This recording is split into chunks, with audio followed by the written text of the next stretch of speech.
Assalamualaikum warahmatullahi wabarakatuh. Kembali lagi di channel Beta Punya. Insinyur Indonesia itu dituduh sebagai pencuri data teknologi tercanggih dari pengembangan pesawat KF-21 oleh Badan Intelijen Korea Selatan. Tentu hal ini tuduhannya cukup serius ya menurut saya, karena sejatinya Indonesia ini adalah partner atau negara mitra dari Korea Selatan, yang dimana kita itu ditawarkan untuk bekerja sama dalam pembangunan pesawat tempur generasi 4,5.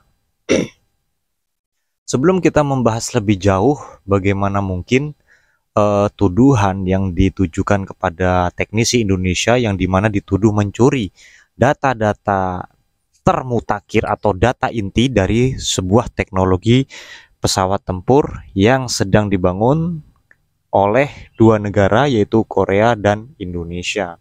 Jadi untuk lebih jauhnya seperti ini teman-teman.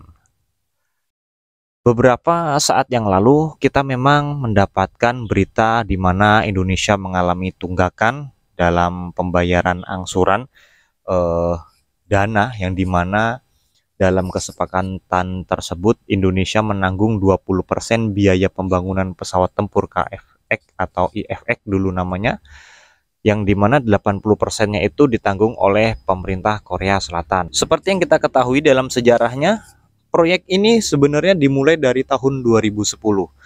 Saya mengikuti berita ini dari zamannya masih media massa berupa cetak koran, majalah angkasa juga dibahas kalau nggak salah dulu, seingat saya. Jadi saya mengikuti perkembangan ini cukup mengikuti terus dari tahun 2010. Karena pada saat itu saya sangat antusias banget dengan perkembangan militer di Indonesia dan dunia, yang dimana ini adalah eh, salah satu lompatan dalam industri kedirgantaraan dan kemaritiman Indonesia, yang dimana pada saat itu di era Presiden SBY Indonesia melakukan kerjasama dalam pembangunan alat militer dari luar negeri seperti itu. Jadi kenapa dipilih Korea? Sebenarnya pemerintah Indonesia itu menerima tawaran cukup banyak dari beberapa negara, mulai dari Jerman, Rusia, dan beberapa negara Eropa. Akan tetapi pemerintah Indonesia akhirnya memilih negara Korea untuk dijadikan partner dalam pembangunan peralatan tempur produksi dalam negeri, yang tujuannya diharapkan ke depannya itu Indonesia bisa memproduksi peralatan tempur itu sendiri. Ya, salah satunya kita bisa lihat LPD Kelas Makassar yang dibuat oleh PT PAL itu merupakan hasil alih teknologi, di mana PT PAL belajar ke Korea untuk pembangunan kapal LPD hingga akhirnya Indonesia bisa memproduksi sendiri, dan pada akhirnya Indonesia bisa menjual produk itu kepada negara Filipina. Belajar dari hal itu, makanya Indonesia berharap sangat banyak kepada Korea untuk bisa memberikan ilmu dalam pembangunan peralatan tempur seperti itu. Nah, diawali di tahun 2010, Indonesia juga mengakuisisi kurang lebih satu skuadron jet tempur T-50 Golden Eagle buatan Korea, yang dimana pesawat tempur ringan ya, yang dibilang bayinya F-16 ini diproduksi kerjasama antara Lockheed Martin dengan Korea Aerospace Industry atau KAI. Nah, keberhasilan ini menciptakan T-50 Golden Eagle, dan Indonesia adalah negara pertama pengguna T-50 Golden Eagle di luar daripada negara Korea itu sendiri. Tentu posisi Indonesia dalam hal ini sangat menguntungkan dan sangat strategis bila dilihat dari kacamata ekonomi ya, karena Indonesia salah satu negara pangsa pasar dan bisa memarketingkan produk-produk daripada peralatan militer produksi Korea Selatan. Namun begitu tahun 2010 dimulai pengerjaannya, di mana Indonesia sudah membayarkan kurang lebih 2 triliun rupiah untuk biaya pertama dari totalnya 10 triliun, di mana 20%-nya Indonesia sudah mengalokasikan dan sudah membayar lunas. Akan tetapi di tahun 2013 proses apa namanya nih, pembangunan KFX ini dihentikan oleh Korea Selatan. Entah apa maksudnya, yang jelas pada saat itu proyek ini juga dihentikan secara sepihak. Proyek ini juga dihentikan secara sepihak oleh Korea Selatan. Dan teman-teman harus tahu, dalam klausul kontrak tersebut, Indonesia itu bukan hanya membangun pesawat tempur KFX, IFX, tetapi juga Indonesia memberikan tender pengadaan kapal selam kepada Korea Selatan. Nah, di sini saya akan cerita banyak sedikit teman-teman berdasarkan analisa saya. Kita akan bahas satu persatu dulu. Yang akan kita bahas yang pertama KFX, IFX. Kenapa ke proyek KFX IFX ini yang akhirnya di tahun 2021 atau 2022 kemarin akhirnya mock up dari prototipe pertama berhasil dibuat, dan akhirnya tahun 2022 kemarin itu berhasil uji coba terbang perdana, yang dimana Korea menciptakan kurang lebih 6 prototipe pesawat dengan konfigurasi yang berbeda-beda, dan salah satunya itu ada pesawat dengan kursi ganda ya, karena itu salah satunya syarat yang diberikan kepada Korea oleh pemerintah Indonesia, yang dimana tujuannya untuk melatih pilot-pilot pesawat tempur untuk menggunakan pesawat tempur tipe itu. Nah, jadi ada permasalahan yang dimana Indonesia mengalami penunggakan pembayaran ketika zaman Presiden Joko Widodo di periode pertama, yang dimana pada saat itu Menteri Pertahanannya adalah Riyamizat Riyakudu. Jadi Kementerian Pertahanan di era Pak Jokowi periode pertama itu kembali mengecek, maksudnya kembali mengecek kontrak perjanjian kerjasama dalam pembangunan pesawat tempur ini. Ternyata di dalam klausul itu ada yang menyebutkan salah satunya teknisi Indonesia itu tidak terlibat secara penuh dalam pembangunan KF21 itu sendiri.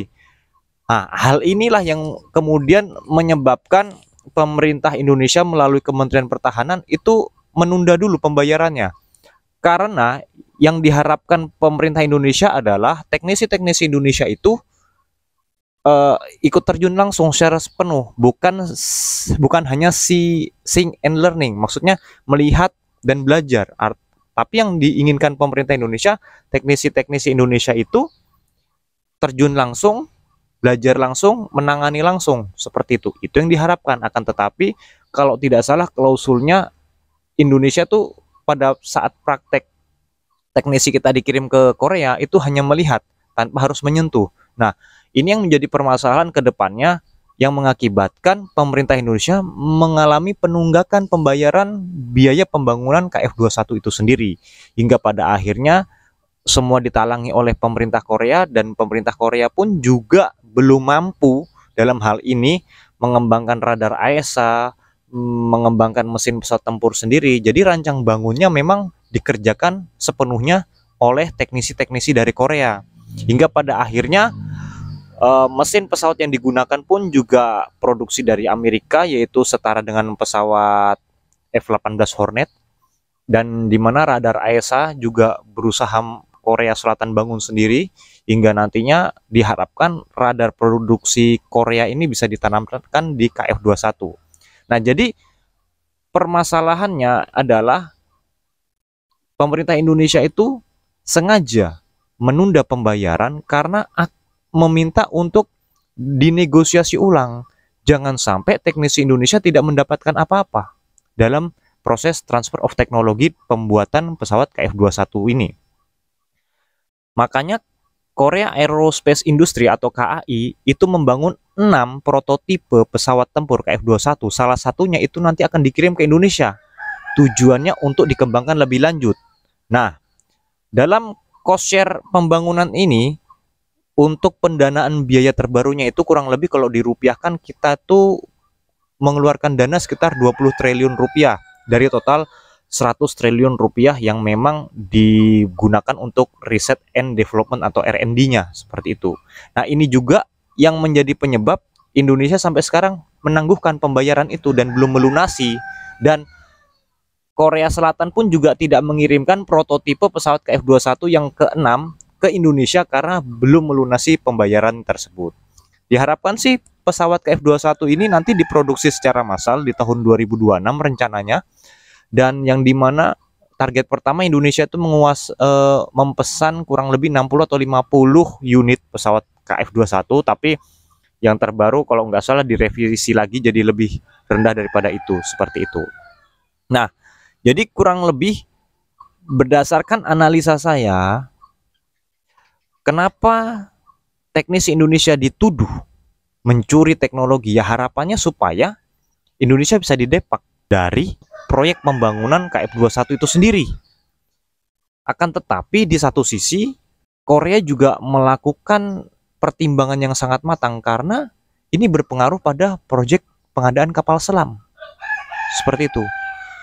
Ini juga berpengaruh, kenapa? Karena Indonesia itu sudah pernah memelihara atau perawatan 2 kapal selam yang dimiliki Angkatan Laut itu di Korea, dan memesan 3 kapal selam baru dari Korea yang dimana itu tipenya sama 209, sama-sama produksi Jerman, tapi lisensi Jerman tapi diproduksi oleh Korea, seperti itu. Nah, dari 3 kapal selam Changbogu kelas ini atau kelas 209 ya, tipe 209 itu diproduksi Korea dan sudah dikirim ketiga-tiganya di Indonesia.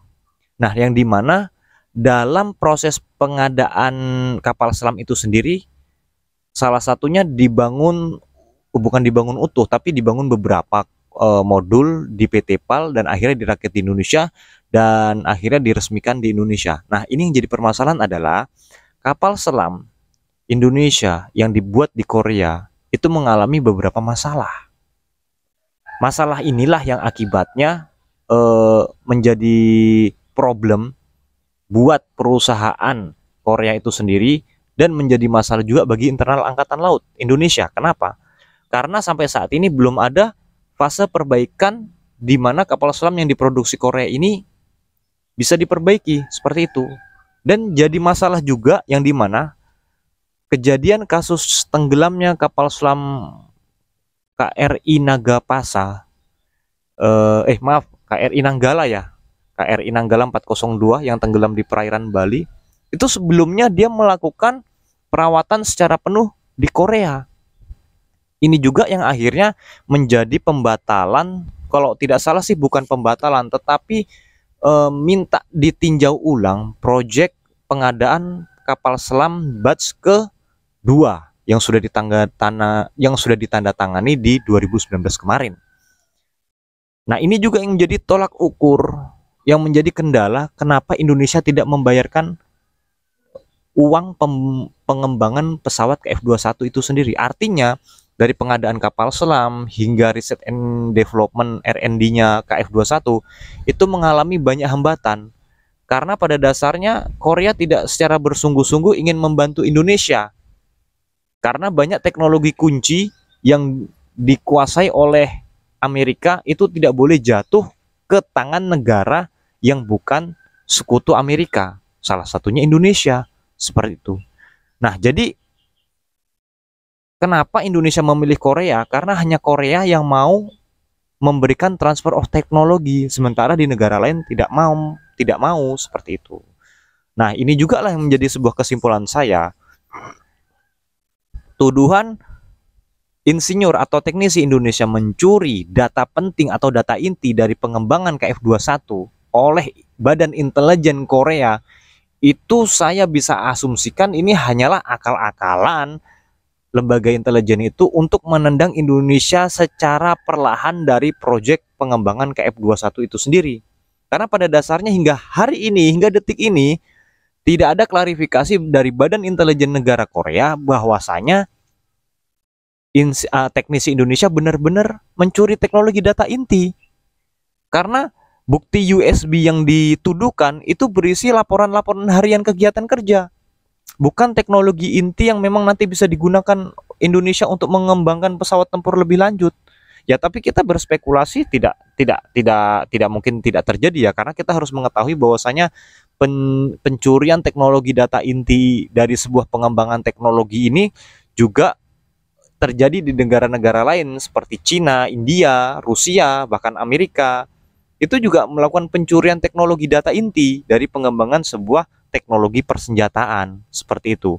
Jadi hingga hari ini belum ada klarifikasi resmi yang dituduhkan oleh Badan Intelijen Korea kepada teknisi-teknisi Indonesia yang dituduhkan mencuri data inti dari pengembangan KF21 itu, sampai hari ini belum ada klarifikasi apakah benar dituduhkan atau hanya tuduhan semata, atau tuduhan ini hanya dibuat-buat supaya Indonesia bisa ditendang dari proyek KF21 ini.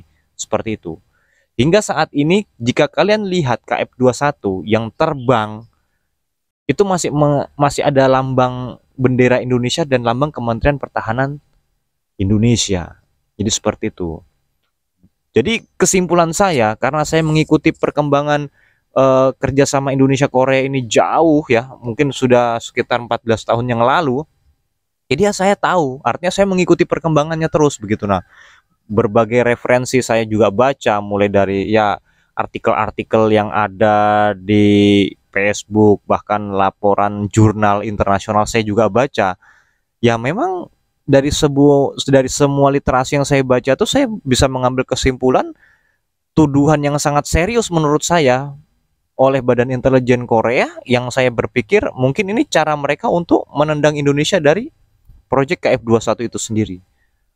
Tapi terlepas dari itu, mudah-mudahan ada klarifikasi ke depannya bagaimana, dan kita berharap sih jangan sampai pengembangan proyek KF21 ini Indonesia benar-benar keluar. Karena ini sangat merugikan Indonesia. Kenapa? Karena kita sudah setengah jalan.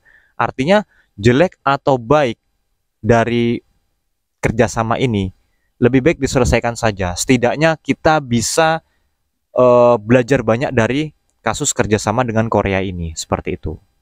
Oke, itu saja kurang lebih dari saya. Jika kalian punya pendapat lain silahkan tulis di kolom komentar. Terima kasih. Assalamualaikum warahmatullahi wabarakatuh.